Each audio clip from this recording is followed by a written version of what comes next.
Hello friends, welcome to Subira study points. Friends, आज हम चर्चा करेंगे बुद्धि के कुछ सिद्धांतों पर जो कि सीटेट एग्जाम में पूछे जाते हैं। इसके अलावा इसके पिछले वीडियो में हमने बताया था कि बुद्धि किसे कहते हैं और बुद्धि के प्रकार तथा उसके कुछ सिद्धांतों पर भी मैंने चर्चा की थी। तो चलिए फ्रेंड्स, शुरू करते हैं। उससे पहले अगर आप लोगों ने मेरे चैनल को सब्सक्राइब नहीं किया है तो चैनल को सब्सक्राइब कर दें, वीडियो को लाइक एंड शेयर कर दें तथा बेल आइकन प्रेस कर दें, जिससे कि आने वाली सभी वीडियो की नोटिफिकेशन आपको मिलती रहे। तो चलिए फ्रेंड्स, शुरू करते हैं। सबसे पहला सिद्धांत है समूह कारक सिद्धांत, ग्रुप फैक्टर थियोरी। यह जो सिद्धांत है थर्स्टन द्वारा दिया गया है, मतलब इसका जो प्रतिपादन किया है वो थर्स्टन ने किया है और इन्होंने बुद्धि के 7 कारक बताए हैं। इन्होंने बताया कि जो बुद्धि होती है वो 7 कारकों से मिलकर बनी होती है और इनके इस सिद्धांत को प्राथमिक मानसिक योग्यता का सिद्धांत भी कहते हैं। तो ये याद रखना कि जो थर्स्टन का समूह कारक सिद्धांत है उसका एक जो दूसरा नाम है उसे हम प्राथमिक मानसिक योग्यता का सिद्धांत भी कहते हैं। इन्होंने बताया कि जो हमारी बुद्धि होती है वो कई सारी मानसिक योग्यताओं से मिलकर बनी होती है और जो मानसिक योग्यताएं होती है वो एक दूसरे से स्वतंत्र होती हैं, लेकिन जब वो काम करती हैं तो समूह में ही काम करती हैं, इसलिए इसे इन्होंने समूह कारक सिद्धांत कहा। तो मतलब इनके अनुसार ये था कि जो मानसिक योग्यताएं होती हैं वो एक दूसरे से, मतलब कई सारी मानसिक योग्यताएं होती हैं और एक दूसरे से अलग अलग होती हैं, लेकिन उन्हें एक कोई प्रधान कारक आपस में बांधे रहता है। तो इस तरीके से वो जब काम करती हैं तो समूह के रूप में काम करती हैं। इसके अलावा इन्होंने बताया कि इन योग्यताओं को मापने के लिए PMA टेस्ट का प्रयोग किया जाता है। PMA का फुल फॉर्म भी याद रख लेना, प्राइमरी मेंटल एबिलिटीज। तो चलिए देख लेते हैं कि कौन कौन से इन्होंने योग्यता बताई हैं। पहली योग्यता है शाब्दिक योग्यता, फिर है संख्यात्मक योग्यता, शब्द प्रवाह योग्यता, वस्तु प्रेक्षण योग्यता, तार्किक योग्यता, स्मृति योग्यता और प्रत्यक्षणात्मक गति क्षमता। तो शाब्दिक योग्यता से मतलब है कि जो शब्द और वाक्यों के अर्थ को समझना तथा उनका अच्छे से प्रयोग करना, किस तरीके से कहाँ पर किस शब्द का प्रयोग करना है, किस वाक्य का कैसे प्रयोग करना है, इस तरीके की जिसमें योग्यता होती है उसे हम शाब्दिक योग्यता कहेंगे। अगली योग्यता है संख्यात्मक योग्यता। तो ऐसी योग्यता जिसमें गणितीय संक्रियाओं का प्रयोग किया जाए। उसके बाद शब्द प्रवाह योग्यता। शब्द प्रवाह योग्यता से मतलब है कि कुछ शब्द, उन शब्दों से रिलेटेड अन्य शब्दों की रचना करना तथा उसके अलावा अलग अलग कई प्रकार के शब्दों की रचना कर लेना, ये कहलाती है शब्द प्रवाह योग्यता। अगली योग्यता है वस्तु प्रेक्षण योग्यता। मतलब ऐसी योग्यता किसी स्थान के बारे में देखना या किसी चीज के बारे में देखना और उसके बारे में उसी तरीके से कल्पना कर लेना, मतलब बिना देखे हुए उस चीज को वैसे ही बता देना जैसा उसने देखा था या बना देना। इस तरीके की जिसमें योग्यता होती है उसे वस्तु प्रेक्षण योग्यता कहते हैं। यह योग्यता नॉर्मली किसी चित्रकार वगैरह में पाई जाती है। जैसे किसी चित्रकार ने किसी चीज को देखा तो उसने उसका वैसे ही चित्रण कर दिया बिना देखे भी। तो इस तरीके की जिसमें योग्यता होगी उसे वस्तु प्रेक्षण योग्यता कहेंगे। फिर होगा तार्किक योग्यता, मतलब तर्क करना, तो तर्क करने की क्षमता को तार्किक योग्यता कहेंगे। फिर होती है स्मृति योग्यता। स्मृति योग्यता से मतलब है कि कई प्रकार की सूचनाओं को, जानकारियों को अपने मस्तिष्क में धारण कर लेना, स्मृति योग्यता कहलाती है।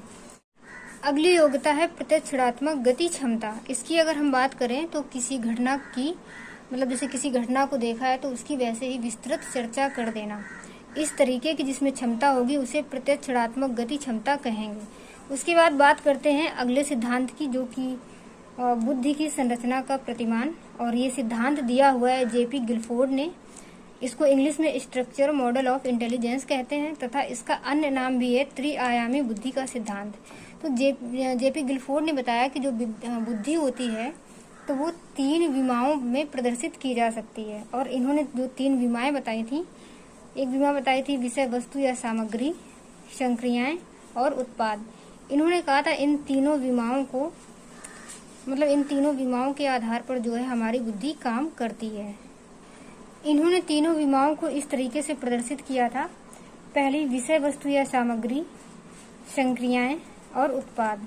तो इन्होंने बताया था कि जो विषय वस्तु या सामग्री होती है, तो विषय वस्तु में सूचनाओं या समस्याओं का बोध होता है। मतलब विषय वस्तु से हम किसी भी समस्या का बोध करते हैं, मतलब किसी समस्या को पहचानते हैं और जब उसको समस्या को पहचान लेते हैं तो फिर हम उनके माध्यम से क्रिया करते हैं और क्रिया करने के बाद फिर उसका बाद में हमें परिणाम मिलता है। इस तरीके से उन्होंने बताया था कि हमारी बुद्धि इस तरीके से काम करती है। तो सबसे पहले जैसे कि हमें कोई समस्या मिली तो हम उसको देखकर ऑब्जर्व करेंगे, मतलब किसी समस्या को देखकर समस्या महसूस करेंगे या पता करेंगे, और या फिर सुनकर या आकृति के रूप में भी समस्या का पता लगा सकते हैं, शाब्दिक रूप से या व्यवहारिक रूप से।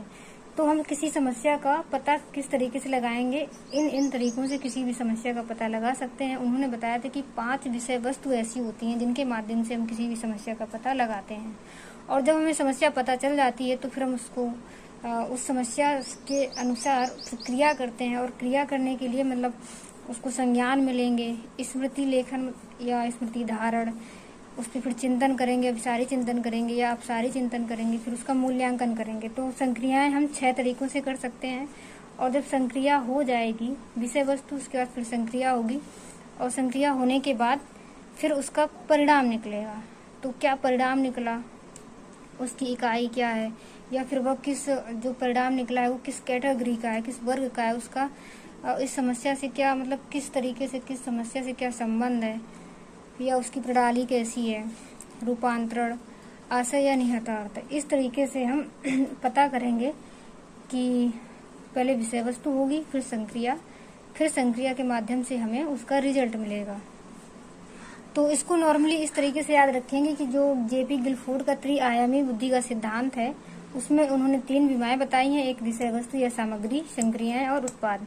पहले कोई विषय वस्तु होगी और विषय वस्तु के माध्यम से फिर हम उसमें संक्रिया करेंगे, और संक्रिया के बाद हमें उसका रिजल्ट मिलेगा। अगला सिद्धांत देख लेते हैं तरल ठोस या बुद्धि का सिद्धांत, जो कि दिया हुआ है कैटल ने। इन्होंने बुद्धि के 2 रूप बताए हैं, एक तरल बुद्धि और एक ठोस बुद्धि। तो जो तरल बुद्धि होती है, तो तरल बुद्धि को इन्होंने स्पीयरमैन के जी कारक के समान ही माना। इन्होंने कहा कि तरल बुद्धि वंशानुगत होती है, इसमें भी मतलब समस्या समाधान या तर्क जैसी क्रियाएं शामिल होती हैं तरल बुद्धि में। और ठोस बुद्धि के लिए इन्होंने कहा कि जो हम पर्यावरण से अनुभव करते हैं, अनुभव करके ठोस बुद्धि को प्राप्त करते हैं। इसको हम इस तरीके से देख लेते हैं, मतलब जो तरल बुद्धि होती है वो वंशानुगत होती है, फिर प्लस पर्यावरण प्रभाव, उसके बाद तरल बुद्धि पर पर्यावरण का प्रभाव पड़ता है, तो जो बुद्धि हमें प्राप्त होती है उसे ठोस बुद्धि कहेंगे। कहने का मतलब ये है कि एक व्यक्ति जीवन में अपने कुछ अनुभव प्राप्त करता है और तरल बुद्धि का उपयोग करके उन अनुभवों के माध्यम से जो बुद्धि प्राप्त करता है उसे हम ठोस बुद्धि कहते हैं। तो हम ये कह सकते हैं कि पूरे जीवन काल में एक व्यक्ति जो होता है वो तरल बुद्धि का प्रयोग करते हुए ठोस बुद्धि की तरफ बढ़ता है। तो फ्रेंड्स, आज की वीडियो में इतना ही रखते हैं, और आगे कल के वीडियो में कुछ और सिद्धांतों पर चर्चा करेंगे। तब तक के लिए bye bye and take care.